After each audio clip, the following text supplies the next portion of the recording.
Maybe stuff behind the scenes is happening. This I feel like no proof, no proof, but I do feel like something's going on. I do. I feel like something's not right. This video is being sponsored by our friends at Spitch, the best fantasy football manager game on the App Store, bar none. Why is it the best? You don't have to commit to an entire season. You can play individual game weeks if you want, choosing a brand new team every single weekend.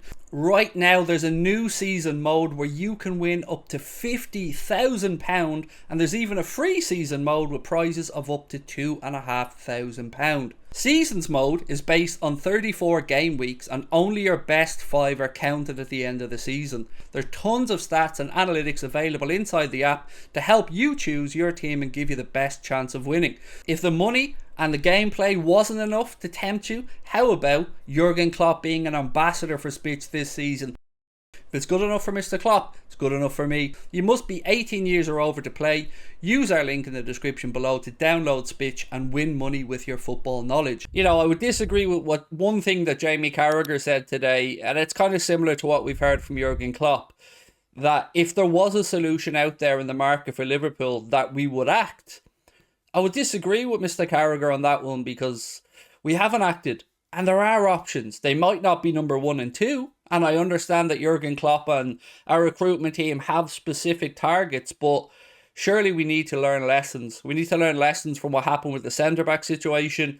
And one thing I think that Jurgen Klopp needs to learn is that it's all very well and good him having this amazing faith in his players, but those same players are letting him down. They're letting him down now, and there isn't one specific thing. I'm not going to sit here and say it's purely because we haven't signed midfielders. I'm not going to sit here and say it's purely because Klopp's tactics are wrong or that the players are tired. It's probably a culmination of a lot of things. But something just doesn't feel right at the minute. And something doesn't look very Liverpool-y at the minute under Jurgen Klopp. To see the players so lethargic at the very start of a season, and it hasn't been just one game. We were the same against Crystal Palace. We were the same against Fulham. There has to be reasons for this. Now, I'm somebody that believes you can only go to the well so many times. And by that I mean a manager can only inspire, a manager can only rally the troops so many times the words begin, not to lose meaning, but like anything else, they just become normal. They become not repetitive, but you know, you get used to hearing them and there's only so many times, which is why it's so vital to refresh for me. And Jurgen Klopp said it himself when he came into the club. He spoke about the fact that you'd want to be adding 1 or 2 each summer to increase competition for places and to refresh the squad. And I feel like we're missing a bit of a trick with a particular age bracket in midfield. So we've got really good young players. So we've got Bajcetic, we've got Elliott, we've got Carvalho, we've got Tyler Morton, we've got some more in the academy. Then we have the players in the 30 age bracket. You know, the James Milners, the Jordan Hendersons, the Thiagos. But we don't have very many players in the 22 to 27 bracket for me. And that's where I think we need to look for the here and now. Yes, Klopp has his targets long term. But my biggest fears always remain the same, and I've always been consistent in what I've said. Liverpool looking back under Jurgen Klopp's time at the club, his tenure as manager, and finding that we all feel a little bit of what if, what could have been. That's the biggest sin of all of this to me, because we have a once-in-a-generation manager, and yes, he won't get everything right, and I will speak about the things that I think Klopp has done wrong tonight as well. But we need to show some more resolve and not try and be too clever or over clever and overthink things. We need to act in the market. The lads probably thought they would win 5-0 without trying. See, that worries me even more. Like, I said this last night in the Discord group that it was either arrogance or complacency, but something just didn't feel right. Something didn't look right. Something didn't feel right.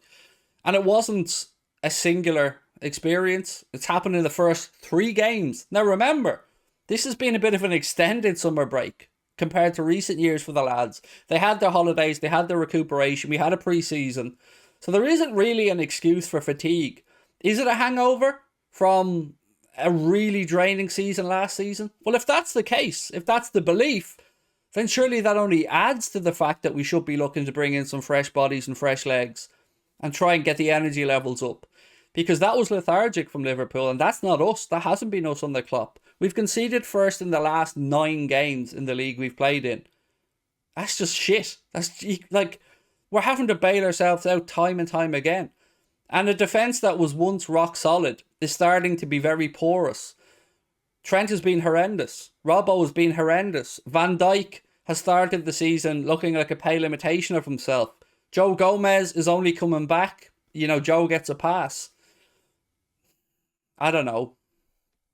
I'm just, I'm worried about what's ahead because it's only the start of August. Start of the season. It's only August, and without trying to be, you know, overreacting, the league's out the window. And I wanted this to be a campaign where we went and pushed City and won the league. That's gone.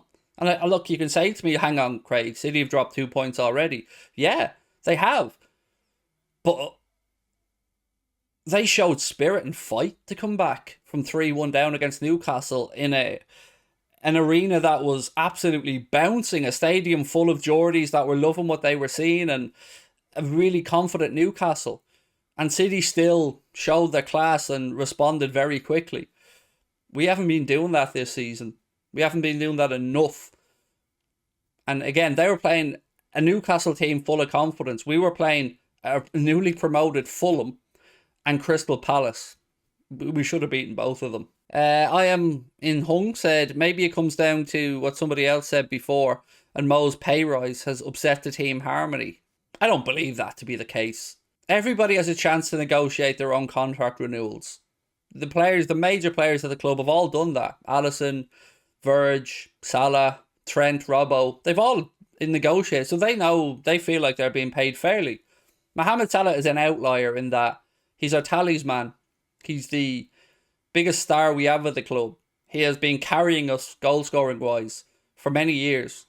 And the players understand that. They know they've a special talent in the dressing room with them. So I don't believe that to be the case. At least, I'm not saying I'm right. I'm just giving you my opinion on the Salah thing. I would be surprised if that was the case. Why are Arsenal going for more players to sign with 100% records, and then we got us? And the other things that pisses me off is the fact that we're being lied to. We as fans have been treated like we don't know shit. That's been one of my biggest annoyances for a long time, is that I feel like us as football fans, we get treated like idiots way too often, man. We get spoken down to like we haven't got a clue what's going on way too often. We can see that it's not working on the pitch. We can see that the players aren't performing. We don't know why. We haven't got the ins on that, but we're not stupid. You can't tell us that we don't need a midfielder and expect us to swallow that and just say, okay, you're right. No, you're wrong. We need midfielders. Hannah said, I don't think Trent and Robbo should attack at the same time. Leaves us too open. Yes, it is a tricky one. Look, the fullback thing is a tricky one because it is leaving us exposed.